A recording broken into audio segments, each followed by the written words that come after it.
Universe ये एक ऐसा शब्द है जिसे हम बचपन से सुनते या पढ़ते आए हैं। हम जब भी आकाश में सितारों को देखते हैं तो ये सोचते हैं कि ये सब सितारे हमारे यूनिवर्स में ही एग्जिस्ट करते हैं। ये सब हमें आजकल साइंस की किताबों में भी पढ़ाया जाता है। लेकिन आप सब एक रहस्य जान के हैरान रह जाएंगे कि हमारे शास्त्रों के अनुसार ये सब एक यूनिवर्स में नहीं बल्कि मल्टीपल यूनिवर्सेस यानी मल्टीवर्स में आता है। समय आ गया है कि हम साइंस की किताबों में से थोड़ा निकलकर अपने स्क्रिप्चर्स में बताई गई बातों को भी एक्सप्लोर करने की कोशिश करें। चलिए आपको विस्तार के साथ स्क्रिप्चर्स में दी गई मल्टीवर्स की जानकारी के बारे में बताते हैं। आप बस इस वीडियो के अंत तक हमारे साथ बने रहें। मैं ये मान के चलता हूँ कि आप सबको श्री कृष्ण लीला के उस किस्से का तो पता होगा जब ब्रह्मा जी श्री कृष्ण से मिलने द्वारका आए थे। जब द्वारपाल ने श्री कृष्ण को आकर बताया कि ब्रह्मा जी आपसे मिलना चाहते हैं तो श्री कृष्ण ने उनसे एक बहुत ही विचित्र सवाल पूछा कि कौन से वाले ब्रह्मा जी पधारे हैं। द्वारपाल ने जाकर जब ये प्रश्न ब्रह्मा जी को बताया तो वह भी आश्चर्यचकित रह गए कि उनके अलावा भी कोई और ब्रह्मा है। उन्होंने द्वारपाल से कहा कि श्री कृष्ण से जाकर बोलो कि 4 सिर वाले ब्रह्मा जो कि 4 कुमारों के पिता हैं वो पधारे हैं। जब द्वारपाल ने जाकर श्री कृष्ण को यह बताया तो उन्होंने ब्रह्मा जी को अंदर आने की आज्ञा दे दी। ब्रह्मा जी बहुत ही दुविधा में पड़े हुए थे कि श्री कृष्ण ने ऐसा क्यों पूछा कि कौन से वाले ब्रह्मा जी आए हैं। वह सोचने लगे कि क्या मेरे अलावा भी कोई और ब्रह्मा है। श्री कृष्ण को प्रणाम करने के बाद उन्होंने उनसे इस रहस्य पर से पर्दा उठाने के लिए कहा। श्री कृष्ण ने मुस्कुराते हुए ब्रह्मा जी को समझाया कि जैसे आप इस ब्रह्मांड के ब्रह्मा हैं वैसे ही अनेक प्रकार के अलग अलग ब्रह्मांडों के अलग अलग ब्रह्मा हैं। इसमें से बहुत से ब्रह्मा आपके ब्रह्मांड से भी हजारों लाखों और करोड़ों गुना बड़े ब्रह्मांडों को संभालते हैं। फिर क्या था, जैसे ही श्री कृष्ण ने ध्यान लगाया वैसे ही इन सब ब्रह्मांडों के अलग अलग ब्रह्मा वहां उपस्थित हो गए। इसमें से कुछ ब्रह्मा के 10 सिर, किसी के 20, किसी के 100, किसी के 1000, किसी के लाखों और किसी के करोड़ों सिर थे। हमारे ब्रह्मांड के ब्रह्मा जी ने जब ये देखा तो उनकी आंखें फटी की फटी रह गई।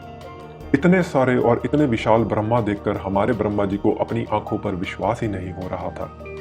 इन सब ब्रह्माओं के साथ उनके ब्रह्मांडों के शिव और इंद्र भी वहां उपस्थित हुए। जब हमारे ब्रह्मा जी ने यह सब देखा तो उनको ऐसा लगा जैसे उनका अस्तित्व तो समुद्र में एक बूंद जैसा ही है। वो अति विनम्र और भावुक होकर श्री कृष्ण की स्तुति करने लगे। तो दोस्तों, यह सवाल उठता है कि आखिर एक ब्रह्मांड होता कितना है, उसकी लिमिट क्या है। अगर हम मल्टीपल यूनिवर्स की बात करना चाहते हैं तो पहले हमें अपने यूनिवर्स की लिमिट का भी तो पता होना चाहिए। चलिए अब इस पर थोड़ी नजर डालते हैं। अगर आप शास्त्रों की माने और उन्हें ध्यान से समझें तो एक ब्रह्मांड यानी एक सोलर सिस्टम।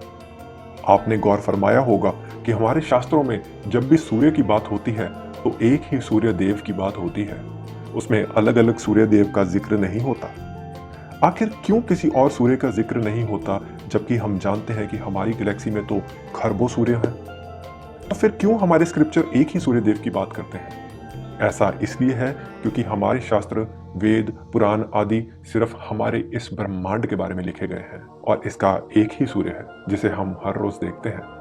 अन्य सूर्य या सितारों का अपना अलग ब्रह्मांड है और उन ब्रह्मांडों के अपने अलग ब्रह्मा, विष्णु और शिव हैं। उनके शास्त्र, वेद, पुराण भी अलग है। अगर मिल्की वे में 100 खरब सितारे हैं तो इसका मतलब है 100 खरब ब्रह्मांड। इसी को हम मल्टीवर्स या मल्टीपल यूनिवर्स कहते हैं। हमारे वाले इस ब्रह्मांड में एक ही सूर्य है और इस ब्रह्मांड में 14 लोक हैं जिसमें कि अलग अलग प्रकार के प्राणी और आत्माएं अपने स्थूल, सूक्ष्म और कारण शरीर में निवास करती हैं।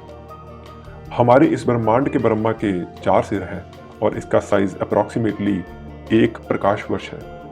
इसके बाहर हमारे यूनिवर्स की लिमिट खत्म हो जाती है और हमारे ब्रह्मा जी की सत्ता भी। इसके बाद के सूर्य जैसे कि प्रॉक्सिमा सेंटोरी, अल्फा सेंटोरी जैसे स्टार्स हैं जो कि अपने अपने अलग ब्रह्मांडों में हैं, जिनके ब्रह्मा, विष्णु, शिव भी अलग हैं और अपने अपने यूनिवर्स के साइज के अकॉर्डिंगली उनके रूप भी हमारे ब्रह्मा, विष्णु, शिव से कई गुना बड़े या छोटे हैं। हमारा यूनिवर्स तो लगभग 1 प्रकाश वर्ष डायमीटर का है, इसलिए हमारे यूनिवर्स के ब्रह्मा के 4 सिर हैं। कल्पना कीजिए कोई यूनिवर्स तो हजारों प्रकाश वर्ष का हो सकता है, तो उनके ब्रह्मा के सिर भी उसी तादाद में हजारों होते हैं। ये तो साइंटिफिकली प्रूव भी हो चुका है कि हमारे सूर्य से लाखों करोड़ों गुना बड़े सूर्य भी एग्जिस्ट करते हैं। इसी कारणवश उनके ब्रह्मा, विष्णु और शिव भी उसी तादाद में उतने विशाल होते होंगे। तो दोस्तों, मैं उम्मीद करता हूँ कि आपको हमारे स्क्रिप्चर्स के अकॉर्डिंग मल्टीवर्स का कॉन्सेप्ट समझ में आया होगा। दरअसल हम जो कुछ भी स्कूल में पढ़ते हैं वो सब आजकल की साइंस पे आधारित है। मैं ये नहीं कहता कि वो गलत है, लेकिन वो सब एकदम कंप्लीट भी नहीं है। साइंस तो अभी एक बहुत नया सब्जेक्ट है और दिन रात नई नई खोज करता रहता है, लेकिन हमारे शास्त्र बहुत ही प्राचीन और उत्तम ज्ञान वाले हैं। आजकल तो साइंस भी मल्टीपल यूनिवर्सेस यानी मल्टीवर्स के अस्तित्व को मानने लग गया है, लेकिन उसे समझ पाने में साइंस अभी भी बहुत पीछे है। तो चलिए आज का टॉपिक यहीं समाप्त करते हैं। हम कोशिश करेंगे कि इसका पार्ट 2 बनाकर आपको गैलेक्टिक सेंटर से जुड़े स्क्रिप्चर्स के रहस्यों के बारे में भी बता सकें। अगर आप चाहते हैं कि हम पार्ट 2 भी बनाएं तो हमें कमेंट्स में लिख भेजिए। आप हमारे चैनल को सब्सक्राइब और नोटिफिकेशन बेल आइकन को प्रेस करना ना भूलें। हम आपके लिए ऐसे और भी इंटरेस्टिंग वीडियो बनाते रहेंगे। चलिए मिलते हैं अगले वीडियो।